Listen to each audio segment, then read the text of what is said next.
हम हमेशा चुनाव के लिए तैयार हैं। भारतीय जनता पार्टी की उल्टी गिनती शुरू हो गई है। सारे दावे झूठे निकले हैं। विपत्ति के समय के हम साथी हैं रावत जी के, विपत्ति में हमने उनका साथ दिया है। नमस्कार, आप देख रहे हैं न्यूज़ 31 उत्तराखंड और मैं रामनगर से राजीव अग्रवाल। आज बात करेंगे हम 2022 में होने वाले उत्तराखंड में विधानसभा चुनाव को लेकर, जहां एक सत्ता पक्ष में बैठी भाजपा ने तैयारियां अपनी शुरू कर दी हैं, तो वहीं विपक्षी के तौर पर कांग्रेस ने भी अपनी तैयारियां शुरू कर दी हैं और आम आदमी पार्टी भी इस बार पूरी जोर शोर के साथ 70 की 70 विधानसभा सीटों पर चुनाव लड़ने की तैयारी कर रही है। आज हम खास बातचीत करेंगे। हमारे बीच में मौजूद हैं कांग्रेस पार्टी के प्रदेश उपाध्यक्ष और पूर्व विधायक रणजीत सिंह रावत जी, कि हम बातचीत करेंगे कि 2022 के चुनाव को लेकर किस प्रकार की तैयारियां उनके द्वारा की जा रही हैं और कितनी सीटों पर वो जीत की बात करते हैं। रावत जी, आपका स्वागत है। और 2022 का चुनाव नज़दीक है जी, नमस्कार। उसको लेकर किस प्रकार की आपकी तैयारियां चल रही हैं? विपक्ष लगातार जो है अपनी टक्कर किसी से नहीं मान रहा और जीत का दावा कर रही है। देखिए, कांग्रेस सबसे पुरानी राजनीतिक पार्टी है इस देश में और हम हमेशा चुनाव के लिए तैयार हैं किसी भी क्षण। और पूरा देश में अकेली ऐसी पार्टी है जिसके पूरे देश में इंफ्रास्ट्रक्चर है, हर गांव में कार्यकर्ता है, इसलिए हम हमेशा चुनाव के लिए तैयार हैं। और जहां तक रही विपक्षी पार्टियों की बात, तो भारतीय जनता पार्टी की उल्टी गिनती शुरू हो गई है। जितने वादे उन्होंने उनके नेता ने किए थे, चाहे वो 15 लाख खाते में डालने के हों, काला धन वापस लाने के हों, अच्छे दिन लाने के हों, किसानों की इनकम दुगनी करने के हों, 100 स्मार्ट सिटी बनाने के हों, बुलेट ट्रेन चलाने के हों, 2 करोड़ युवाओं को हर साल रोज़गार देने की बात हो, वो सारे दावे झूठे निकले हैं। यानी कि भाजपा की हांडी कांठ की निकली है और कांठ की हांडी दोबारा नहीं चढ़ाई जाती। जिस तरह से आज प्रदेश में लगातार भाजपा एक के बाद एक मुख्यमंत्रियों को जो है बदल रही है, उससे उसकी छटपटाहट को, उसकी हताशा को समझा जा सकता है। भारतीय जनता पार्टी क्या आज इस सवाल का जवाब देने के लिए तैयार है कि उसने तीरथ सिंह रावत को क्यों हटाया, त्रिवेंद्र सिंह रावत को क्यों हटाया और धामी को क्यों बनाया? इन सवालों का जवाब आखिर जनता जानना चाहती है। एक पूर्व मुख्यमंत्रियों की फौज भाजपा ने 8 पूर्व मुख्यमंत्री अभी तक मुख्यमंत्री दे दिए हैं प्रदेश को, जो सारा जनता भी उनका बोझ पड़ना है।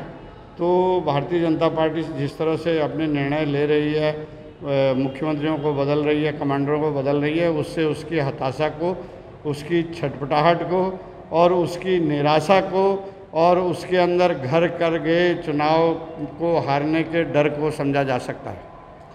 रावत जी, 2022 में आप भी दावेदार हैं और आप, क्योंकि आपके लिए दोनों ही सीट महफूज हैं कि सल्टी में आप पूर्व विधायक वहाँ से रहे हैं और वर्तमान में रामनगर में भी आप लंबे समय से तैयारी कर रहे हैं, तो आप अगर पार्टी टिकट दे दी तो आप प्रमुखता से जो है कहाँ से आप चुनाव लड़ेंगे?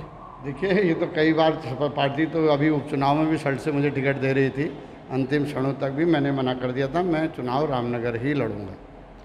दूसरा सवाल रावत जी, कि आप पूर्व मुख्यमंत्री हरीश रावत जी का काफ़ी करीब रहे हैं और सुना जा रहा है कि हरीश रावत जी भी जो है रामनगर से तैयारी कर रहे हैं चुनाव की। यदि पार्टी हरीश रावत जी को टिकट रामनगर से देती है तो आपका क्या रूप रहेगा? देखिए, ये हाइपोथेटिकल प्रश्न है, काल्पनिक प्रश्न है। हरीश रावत जी ने ना कहा है, ना पार्टी ने कहा है। जिस दिन पार्टी कह देगी तो उस दिन की जवाब उस दिन दिया जाएगा। हरीश रावत जी के आप काफ़ी करीबी रहे हैं मुख्यमंत्री के दौर में और आपको उन्होंने प्रदेश में एक महत्वपूर्ण जिम्मेदारी भी दी थी, लेकिन पिछले कुछ दिनों से जो है आपके और उनके बीच में तल्खी बयानबाजी को लेकर एक जो है चर्चाओं का बाजार गर्म है। तो ऐसी क्या वजह रही कि जो आज आप हरीश रावत जी से इतने दूर रहे? और पूरे प्रदेश में, क्या देश में भी माना जाता है कि हनुमान के रूप में आपको कहते थे कि हरीश रावत के हनुमान के रूप में आप काम कर रहे हैं और आज जो है बयानों में लगातार तल्खी देखी जा रही है, उसको लेकर क्या कहेंगे? देखिए, हनुमान जी के चरित्र को अगर आपने पढ़ा हो, समझा हो, तो हनुमान जी रामचंद्र जी को जंगल में ही मिले थे और लंका विजय के बाद हनुमान जी फिर जो है रामचंद्र जी के साथ सदा नहीं रहे। तो विपत्ति के समय के हम साथी हैं रावत जी के, विपत्ति में हमने उनका साथ दिया है। तो आपने सुना कि कांग्रेस के काफ़ी भारी भरकम और उत्तराखंड की राजनीति में अपनी अहम भूमिका निभाते हैं। रणजीत सिंह रावत जी से हमारी बातचीत हुई और रणजीत सिंह रावत जी ने कहा कि 2022 के चुनाव में कांग्रेस सत्ता में हासिल होगी और भाजपा की उन्होंने कहा कि अब उल्टी गिनती शुरू हो गई है।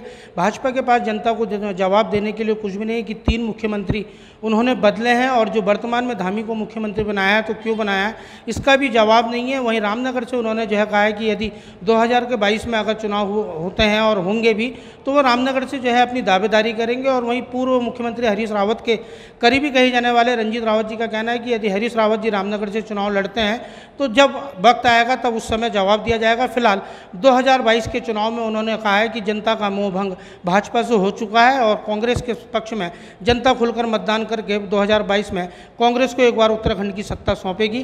रामनगर से राजीव अग्रवाल के साथ कैमरामैन बंटी अरोड़ा, न्यूज़ 31 उत्तराखंड। उत्तराखंड से जुड़ी तमाम खबरों को देखने के लिए हमारे चैनल को सब्सक्राइब करें और बेल आइकन दबाना ना भूलें।